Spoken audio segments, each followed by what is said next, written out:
ನಮ್ಮ ಮುಖ್ಯಮಂತ್ರಿಯವರ ನೇರ ನುಡಿದಂತೆ ನಡೆದಂತಹ ಯಾರೊಬ್ಬ ಮುಖ್ಯಮಂತ್ರಿ ಇದ್ದಾರೆ ಅಂದರೆ ಅದು ಸಿದ್ದರಾಮಯ್ಯವರು.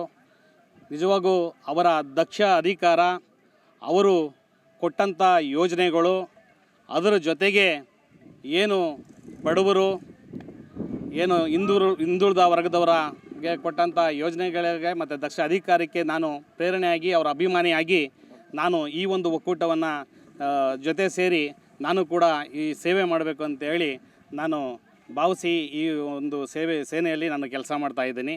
ಅದರ ಜೊತೆಗೆ ಅವರು ಅನೇಕ ಯೋಜನೆಗಳು ಕೊಟ್ಟು ಇವತ್ತು ಇಡೀ ದೇಶಕ್ಕೆ ಮಾದರಿಯಾಗಿದ್ದಾರೆ. ಆ ರೀತಿಯ ಒಬ್ಬ ಮುಖ್ಯಮಂತ್ರಿ ಇಡೀ ದೇಶದಲ್ಲಿ ಇನ್ನು ಮುಂದೆ ಹುಟ್ಟುತ್ತಾರೋ ಇಲ್ಲವೋ ಅನ್ನೋ ಒಂದು ಭಾವನೆಯನ್ನು ನಾನು ವ್ಯಕ್ತಪಡಿಸ್ತೀನಿ. ಕಳೆದ ಚುನಾವಣೆಯಲ್ಲಿ ಅವರು ಇದು ಲಾಸ್ಟು ನನ್ನ ಕೊನೆ ಎಲೆಕ್ಷನ್ ಅಂತ ಹೇಳಿದ್ದಾರೆ. ಖಂಡಿತವಾಗೂ ಅವರು ಕೊನೆ ಎಲೆಕ್ಷನ್ ಆಗಬಾರ್ದು.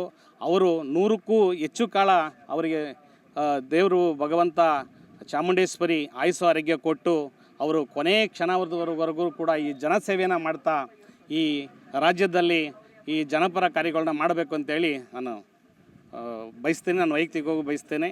ಈ ಮತ್ತೊಮ್ಮೆ 78ನೇ ವರ್ಷದ ಶುಭಾಶಯಗಳನ್ನು ಕೋರುತ್ತಾ ನಾನು ಮಾತನ್ನು